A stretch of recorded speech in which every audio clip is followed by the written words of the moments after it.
اسد بچپن سے ہی اپنی دادی کے بہت قریب تھا۔ وہ ان سے اپنے دل کی ہر بات شیئر کرتا تھا۔ دادی اکثر ایک جملہ بولا کرتی تھی، ہر چیز بھلائی کے لیے ہوتی ہے۔ اسد یہ جملہ سنتا تو تھا مگر اسے کبھی اس کی سمجھ نہیں آئی تھی۔ اسے لگتا تھا کہ یہ بس تسلی دینے کے لیے کہا جاتا ہے۔ وقت گزرتا گیا اور ایک دن اسد کو ایک بڑی ملٹی نیشنل کمپنی میں انٹرویو کا موقع ملا۔ وہ بہت پرجوش تھا۔ اس نے خوب تیاری کی، خواب دیکھے اور دل ہی دل میں خود کو اس دفتر میں کام کرتے ہوئے بھی دیکھ لیا۔ لیکن قسمت کو کچھ اور منظور تھا۔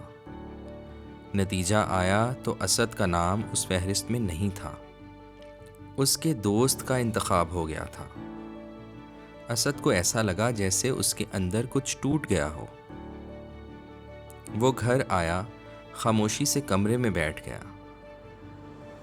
دادی اس کے پاس آئیں تو اسد نے دادی کو ساری بات بتائی۔ دادی ہمیشہ کی طرح نرمی سے بولیں، بیٹا ہر چیز بھلائی کے لیے ہوتی ہے۔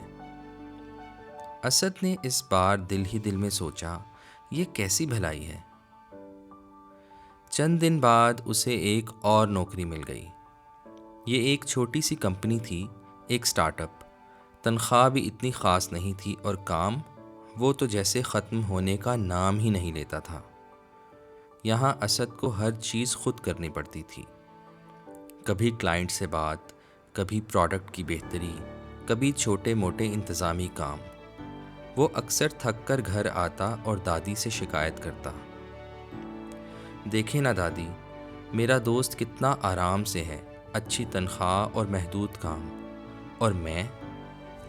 دادی مسکرا دیتی، بیٹا ہر چیز بھلائی کے لیے ہوتی ہے۔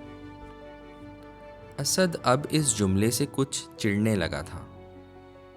سال گزرتے گئے، اسد نے بہت کچھ سیکھ لیا تھا مگر وہ اس محنت کو ایک بوجھ سمجھتا رہا۔ اسے ہمیشہ لگتا کہ وہ بہتر کا مستحق ہے۔ پھر ایک دن اچانک کمپنی کو بڑا نقصان ہوا اور اسد کی نوکری ختم ہو گئی۔ یہ اس کے لیے سب سے بڑا دھچکا تھا۔ وہ کئی دن تک پریشان رہا، نئی نوکری کی تلاش میں بھٹکتا رہا مگر کہیں کامیابی نہ ملی۔ اس بار جب دادی نے وہی جملہ دہرایا تو اسد نے کوئی جواب نہیں دیا۔ کچھ عرصے کے بعد اس کی ملاقات ایک ایسے شخص سے ہوئی جو ایک نیا پروڈکٹ بنانے پر کام کر رہا تھا۔ اسے ایک ایسے پارٹنر کی ضرورت تھی جو مختلف شعبوں کو سمجھتا ہو، جو صرف ایک کام کا ماہر نہ ہو بلکہ ہر پہلو کو سنبھال سکے۔ یہی وہ لمحہ تھا جب اسد کی زندگی نے نیا موڑ لیا۔ جو مہارتیں اس نے اپنی مشکل نوکری میں سیکھی تھیں وہ سب اب کام آنے لگیں۔ اس نے اس شخص کے ساتھ مل کر کام شروع کیا۔ یہ راستہ آسان نہیں تھا۔ مالی مشکلات تھیں، غیر یقینی حالات تھے اور کئی بار ایسا لگا کہ شاید یہ فیصلہ بھی غلط تھا۔ لیکن اسد نے ہمت نہیں ہاری۔ وقت کے ساتھ اس کی محنت رنگ لانے لگی۔ لوگوں نے ان کے پروڈکٹ کو پسند کرنا شروع کیا۔ آہستہ آہستہ وہی پروڈکٹ ایک کامیاب کاروبار میں بدل گیا۔ کچھ ہی عرصے میں اسد ایک کامیاب انسان بن چکا تھا۔ وہ مقام جو کبھی اس نے خواب میں بھی نہ سوچا تھا اب اس کے سامنے تھا۔ ایک شام وہ دادی کے پاس بیٹھا تھا۔ اس کے چہرے پر ایک سکون تھا، ایک اطمینان جو پہلے کبھی نہیں تھا۔ اس نے دھیرے سے کہا، دادی اب مجھے سمجھ آ گئی ہے۔